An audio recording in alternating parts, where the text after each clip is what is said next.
What's up, my fellow Robloxians? Today, we're going to explore how to beat towers damageless. Again! I'm kind of surprised people haven't gotten bored of this yet. This is already the 6th part to my 𝗬𝗃 without taking damage series. If you haven't watched the first 5 parts, then I'm a little shocked as to how you ended up here. Today, we're continuing our journey through the spatial system and checking out all the towers in Zone 2 in Arcane Area. Now before we start, a variety of bugs and glitches have been found following the billion updates that 𝗬𝗃 has received in between this part and part 5. So let me quickly clarify some things. I don't know if 𝗬𝗃 high jump works anymore, but personally I have switched to using the Pride Ball while doing 𝗬𝗧like high jumps. I swear this isn't a weird way of me coming out as queer. This is just one of the few items that allows you to like high jump without a wall, so what else am I supposed to do? And also, any glitch that goes against the purpose of the challenge will not be allowed, so stuff that allows you to just straight up walk on kill bricks, yeah, no.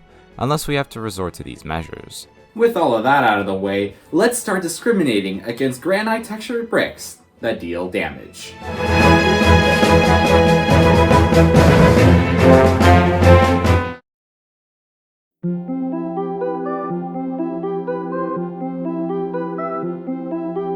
Depending on who you are, this is either your favorite part of the video or the, you know what, I'm just gonna skip this part. Unlike part 5, there is a much bigger list of towers due to some new people coming on to help out, and also 𝗬𝗃 making game-changing updates every 5 seconds. So, let us commence forth. Wait, hold your horses. You forgot about these new towers. You forgot about them. Ah, yes, those two. Let's just quickly get them out of the way before moving on to the actual missed towers.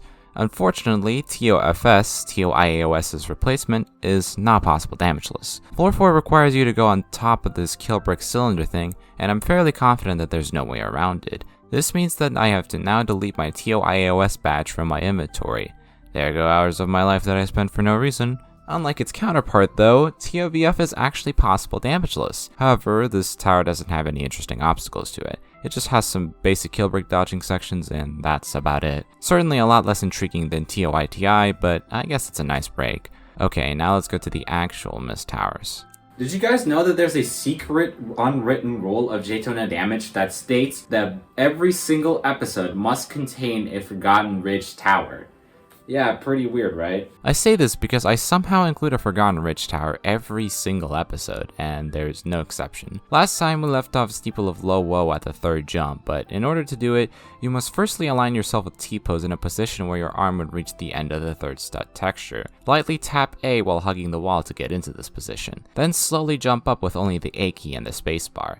Then jump to the right and don't let go of spacebar. If you align yourself correctly, then you should land on the edge of the kill brick platform, not take damage, and bounce to the next platform. Would you believe me if I told you that this is one of the easier parts of this steeple? Then there's one more jump on floor 1. Just treat this jump as a wraparound while having T-pose equipped. Floor 2 is a break floor, only containing simple obstacles, though floor 3 picks back up the pace. I don't know how long these jumps are exactly, but you need to treat them like the longest jumps ever. I know I'm using 𝗬𝗃 glitch in this clip, but you can do it without it too. There are some other parts on floor 3 with kill bricks, though they aren't too bad. Skipping ahead to floor 5, we encounter another ridiculous part. Now, you'll need to do a 𝗬𝗧like high jump off of this part and try to land on the corner. If you're lucky enough, you might be able to climb on. And lastly, this jump requires you to do it like this. I don't even know how to describe it. And well, as long as you do the final stretch, you have completed the Steeple of 𝗬𝗀 damageless. These Forgotten Ridge steeples are always so annoying to do for this series. Tower of Traps. Hey guys, so annoyingly enough, this tower got reverted back to its original version. The thing is, the methods I present in completing this tower can still be done in the classic version, so no, I won't be repeating the tower just for this 30-second section. This video has already been delayed enough. Floor 4 requires you to... Oh wait, never mind, this section is a little different. You can now do this section really easily by just jumping into the hole normally and dodging the kill bricks, before you have to do like a weird wall hop skip. The only other noteworthy part is floor 8. I can't believe that I glossed over this part because all you need to do is a simple 14 stud lock high jump. I can't believe that I just now realized that this tower was possible damageless, but hey, better late than never. Yeah, I know I said I wouldn't do it, but I did. Am I insane? No, I'm terrified. Tower of Impossible Movement is possible damageless, believe it or not. But how, you may ask? Alright, so our first challenge is at floor 2. You can make this section not a challenge by doing a high jump skip just before the spinner section. Then at the transition between floor 5 and 6, I'd recommend doing this skip. It's not necessary, though it's less risky than doing the normal route. Now, let's discuss the madness. Floor 8. Under normal circumstances, this part of the tower is impossible. However, this is a classic tower, meaning we can take advantage of this tower's many misalignments and imperfections. You guys see this shadow wraparound section? Guess what? It's collidable, so what you want to do is lag high jump up to this wall, then go on top of the cylinder while it's lag high jump to the shadow platform. Now, lag high jump up to the top of the wrap. Once you're on the top, carefully high jump and wall hop across the frame until you reach the beginning of 9. Then you want to go backward and land on this 1 stud wide platform. But wait, there's more. Now, instead of taking the normal route, wrap to the other side of this platform and perform a timed wall-less lag high jump over nothing to land on this tilted platform. Assuming you do it right, you will climb up safely without taking damage. But if you mess up, you'll either take damage or fall down at best to floor 6, which means you have to do the wall hop again. And well, once you do that, you still have to do floors 10 in the final stretch. Hopefully you don't fall, because if you do, there's a 99% chance you'll have to do everything all over again. But if you don't fall, then you, my friend, will be able to touch the wind pad and complete Tower of Impossible movement without taking damage. Base the cell! I'm about to come. Oh my god. Good game! Good game, I do. Honestly, dude, you deserve it. I don't think I've ever been this stressed on a 𝗬𝗃 tower before. Up next, I miss 𝗬𝗏 from Ring 8. I was really hoping this tower wouldn't be possible, and you'll see why when I explain how to beat it. The first notable floor for damageless is floor 3. Roll the ball in this way to jump over the kill brick. Roll the ball in this way to jump over kill brick. I have no clue how to put it into words. The rest is easy baby mode. Floor 4 has kill bricks, but there's only one that is odd. You can do this jump by just jumping over it, but it's inconsistent, so instead I do a wall-less lag high jump starting on the second stud away from the kill brick. Trust me, this is more consistent, I promise. On the right path on floor 5, you want to do a lag high jump here because I said so, definitely not because it's impossible otherwise. Floor 6 requires you to use helicopter powers here. Yeah, did you know that helicopter powers was used for things other than glitches? Yeah, crazy, right? Floor 7 has more goofy kill brick sections, one of them being this no jump section. The last spinner is the only hard part, but it has a consistent strategy. What you want to do is hug the wall, equip T pose, hold down W and A, but once it looks like the kill brick will reach you, let go of W until you get out of the spinner's vicinity. For the next kill brick part, align yourself right in the middle, on the 5th stud, and start holding down W in space at the same time. At floor 8, you can either be a completely insane person and do this path normally, or you can be a cool and epic not fully legit gamer and do an LHJ plus heliclip plus Wallace LHJ skip just before that path. Floor 9 has a lot of hard parts, most notably this section where there are kill bricks as far as the eye can see. For the first half of this part, take it slow and stay in the corner of the box so the animations for your character don't play. Once you hit the button, push your box next to the wall that's blocking your escape and jump out. Then, walk up right next to the kill brick wall just below the balloon with T-pose equipped. Jump up, and then you can go away from the wall. Do the second half of this part again, slowly and carefully. Tread lightly here. And then, once you're about to escape this section, pop your balloon a stud away from the platform rather than on it. And yeah, that's floor 9. And now we're back at where I said this tower is impossible, floor 10. So in order to beat this part, get your animation button ready. Once your character starts passing the kill brick wall on its left, wait for it to reach the second stud of the wall. Then, press cheer, and your character will cheer at the perfect time and avoid the 2 kill bricks. That was weirdly complicated. Oh yeah, and once you get this gray button, instead of doing the kill brick route, just do the outside again. But yeah, if you pass the remaining easy damageless parts, then you can touch the wind pad and be one of the few crazy people to beat this tower damageless. Do you see now why I didn't want to beat this for part 5? Toys. Hey, wait a minute, did I make this exact same joke in part 3? At floor 1, do the sequence of skips to avoid a lot of damageless parts. Then for the third part, you'll want to align yourself on the very edge and then wall hop to the other side to get the button. Floor 2 also requires a wall hop skip. Okay, and now for floor 4. Listen, I don't know how I missed this. I swear I tried to wall-less lag high jump onto the tightrope, but I guess I just couldn't do it back then. But it's okay because now I did it, and you can too if you for some reason want to beat toys damageless. Now we can skip ahead to floor 8 since there's no kill bricks in between. To enter this weird section, make sure to have T-pose equipped. Then you'll have to perform an LHJ to skip all of floor 8. It's intentional, guys. Why else would they leave it in? And the last floor of this tower, floor 10. While I think you can get the gray button normally, I definitely won't. What the actual heck is that? So instead, get the black and white buttons and then you'll have to perform a 13 stud jump. You can easily save yourself on floor 9 if you fail, unlike the gray button, which you have no chance of saving. And that's all you need to do to beat toys without taking damage. That was actually kind of fun, I can't lie. Certainly more fun than most mist towers. Okay, one last tower before we move on. You guys remember possibly a tower and how it was the only mini tower that was impossible to be damageless? Well, turns out it's 100% possible. Remember this part of floor 3? To get past it, you need to do L-curved jump and turn on helicopter powers. Now, you'll need to go up by tilting your character slightly to the right and holding down W. You'll need to go up to maybe 5 studs away from the roof. You'll then want to unequip helicopter powers and then re-equip it a few moments later while holding down A. Now, wiggle your way around to fall to this platform. You'll then want to pray to the 𝗬𝗃 damage gods to let you get past the next section, since this part seems to make you take damage random. And lastly, do a 𝗬𝗚 high jump up to here and then do a wall hop. And yeah, that's Pat. All of this just for a medium mini tower that doesn't give a tower point. Oh well. And that's all the mist towers. Almost. Listen, new mist towers pop up so often it's kind of hard to keep up. Let's just say all the mist towers for part 6. Yeah, that's better. Listen, I just want to move on to Zone 2 in Arcane Area, so let's do that already.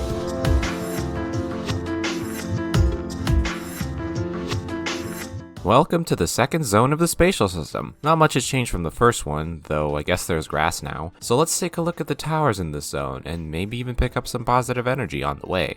To start off with, Tower of Buttons is not going to give us any positive energy. The tower just isn't that positive, I guess. Tower of Slanted Anticipation is up next in the chopping block. This tower has no kill bricks at all, other than at floor 9. To get past this floor's damage part, you have to jump off to the side. Yeah, that definitely doesn't sound weird at all. I definitely didn't get kicked a few times trying to do this. Yeah. Easy tower, so easy. Or well, technically medium. Maintenant, je vais parler en français parce que je suis ennuyeux. 𝗘𝘅𝗁 n'est pas possible sans damage parce que 𝗦𝗃 10. Il a un cylindre kill brick. The next tower is Tower of Troublesome Adventures, and it has only one kill brick section. A lone spinner on floor 4. Just time it right or do whatever the heck I'm trying to do. There's also a few other kill brick nets, but you just have to not fall on them and that's it. Now for the most important tower of this episode, Tower of Unearthed Discoveries. If this tower is impossible, it means that Arcane Area will be inaccessible. Though unfortunately getting the green crystal isn't possible damageless. This means that getting all of the crystals is impossible damageless. Though we could just ignore that, and I'll explain why later. Anyway, on this same floor, aka floor 4, you'll need to really swing this spinning platform in order to make the jump. Just keep swinging the platform back and forth with the A and D keys. Then later onto the floor, you'll need to do an invisible wraparound here to avoid the colorful turrets. Then we reach floor 6 and we see this monstrosity. These turrets may look intimidating, but I like to imagine that it's just a normal kill brick spinner. Try to time your jumps so that you progress and jump over the turrets at the same time, kind of like in 𝗬𝗃 from part 2. Alright, and now for the worst floor, floor 10. Okay, so this might sound a little convoluted, but once the moving platform arrives, jump on the second stud inside the box so you'd be pushed back on the edge once the platform starts moving. Then you want to jump over the spinner, follow its path for a bit until you reach the corner closest to the upcoming truss. Then jump over the spinner one more time and the platform should start moving and push you to the left edge. And yeah, you did it. That was weirdly hard. Alright, and now for that missing crystal. You can just heli-clip through the wall. It's quite simple really. And now, not only did we beat Tower of Unearthed Discoveries, but we also unlocked Arcane Area. Kill 2 birds with 1 stone. Tower of Dreams and Caverns is up next. This tower is simple enough. Should be possible damages, right? Well, let's see. At floor 2, there is an X pusher and 3 spinny boys. So to do this part, I wait for the first spinner to get into this vertical position and I start pushing until I reach the third spinner. I then stop, wait for it to reach the vertical position, and finish pushing to the end. It gets consistent after a few tries, and thankfully it's really early on. And yeah, that's about as hard as it gets. I mean, there's also floor 10 where you need to be careful and know what does and doesn't damage you, but otherwise it's just free positive energy. Well hey, this tower was made possible by Lightsynth a while back. Hey, isn't that the guy who... Shh. Quiet, little one. Anyway, thanks to this update, all of the floors are possible damageless, and there's really only a few sections that require more than 2 brain cells. Floor 4 has moving platforms and kill brick spinners, the worst combo of all time. You only need to jump over the kill brick spinner 1 time. If you see that the kill brick spinner will hit you, jump onto one of these wall platforms and wait for the next moving platform. They come in different speeds and different eases, which No one would ever notice other than me because I failed this section a lot before finding this out. At floor 7, there's this 𝗘𝘅𝗁𝗀 spinner and spheres. Again, terrible combo. You want to wait for the 𝗘𝘅𝗁𝗀 spinner to pass, jump on the first sphere, go down a bit, and use helicopter powers. Then, once the 𝗘𝘅𝗁𝗀 spinner passes, go to the third sphere, jump over the spinner, and jump to the next sphere. Then you can continue as normal up until the wind pad basically. There are a few more 𝗘𝘅𝗁𝗀 spinner sections you need to do, but to beat them, you just have to jump over the spinner and move to the next platform at the same time. Take it slow and all. According to the script, floor 5 is impossible damageless. I'll just trust it because everyone will forget about this tower's presence in the video anyway, since it's in between two interesting damageless towers. Already off the bat, when entering this tower, hold down jump and W, otherwise you will take damage. Anyways, welcome to Citadel of Green Stuff. It's the Citadel, I guess, and yeah, it's possible damageless if you couldn't tell already. Once you finish the first section with the 𝗘𝗍𝑢𝑠her, which is so weird that I don't even feel like explaining it, you could jump on this platform instead of doing the normal route. For the transition between floor 1 and 2, you'll need to align yourself before jumping to the spinner and then wait for this specific 𝗘𝘅𝗁𝗀 to pass by. Then jump on the spinner and jump to the right and it should teleport you to floor 2. Then the next 𝗘𝘅𝗁𝗀 section is at floor 4. You can do this neat skip to put in 0 effort on this floor in terms of dodging 𝗘𝘅𝗁𝗀s. Floor 6, just go fast but not too fast, because spinner is deadly. Floor 7, make sure not to fall and touch the deadlies. Now let's skip 7 floors and move on to floor 14. It has a cosmic clone. Most of the section just involves constantly moving, although at this specific button jump, make sure to jump from different directions to avoid colliding with the cosmic clone. If you ever feel like you'll take damage, you can jump off to floor 13 to get rid of the cosmic clone. And then the rest of the Citadel has no more 𝗘𝘅𝗁𝗀s, meaning that Citadel of Green Stuff is possible damageless. Fun fact, this was my 100th tower completed without taking damage. So that means yes, you can complete 100 towers without taking damage. Oh hey, I haven't done this section in a while. I can finally do another speedrun for the psychologically unsafe towers because they're obviously not possible. Let's go! 𝗘𝘅𝗁𝗀. Yeah, this one's 100% possible. I just was a little confused with this tower because when it was verified, people were saying it might not be possible for some reason. I don't know. But it's possible. I'll do it in part 7. Tower of Arcanium Zenturing is impossible at floor 9, and if you're somehow insane enough to do this, floor 10 is impossible too. Next, Tower of Triangular Terror. I'm somewhat thankful this is impossible at floor 4 because it means that I don't have to play this tower. Next, you guys seriously thought this would be possible? I literally used this as an example for towers with a crap ton of 𝗘𝘅𝗁𝗀s in part 1. Yeah, no, not possible. Tower dismissed. Next, floor 6 of TOCM is not possible damageless. You have to walk on a 𝗘𝘅𝗁𝗀. How unfortunate. Next, prepare for trouble, make it double. It's not possible damageless due to floor 2. What a shame. Though I'm not that sad, honestly. And that's zone 2 for you. 6 out of the 15 towers are possible without taking damage, though it's good that the Citadel is possible. Because 𝗘𝘅𝗀𝗀 is possible, we could go check out Arcane Area and maybe snatch some positive energy while we're there.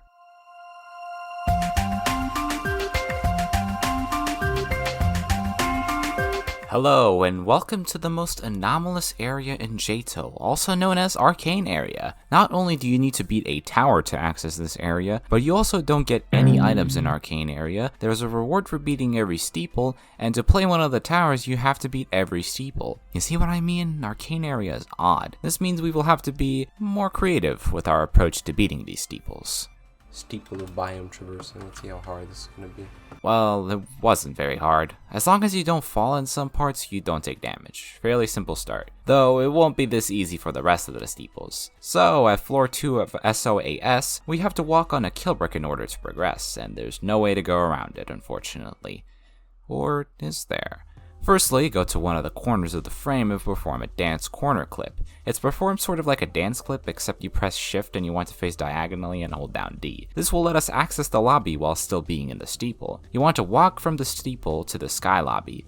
Then jump off the sky lobby and walk to this specific tree that's next to 𝗬𝗂𝗂. Once you arrive, you want to climb up this tree by holding down W and the spacebar while flicking your camera like this repeatedly. You want to keep going up until you reach this second tree stump part. I don't know what to call it. Then you'll want to jump down to this branch that's conveniently just above 𝗬𝗂𝗂. Now, once you're on the giant pink cube, or well, leaf, you want to jump down to the top of 𝗬𝗂𝗂, though don't go to the wind pad just yet because you'll get kicked. You need to jump back down to floor 2, and you'll be back at this exact part right after the forced 𝗘𝘅𝗁𝗀 walk, though it's not quite over yet. At floor 4, you'll need to do this wall hop skip on the right side of the door in order to avoid more forced damage. Okay, and now it's over. There's pretty much no more 𝗘𝘅𝗁𝗀 parts. GG! Our next steeple is Steeple of Realm Odyssey, and because it has barely any 𝗘𝘅𝗁𝗀s, it's possible damageless. Floor 3 is the only floor with a special technique.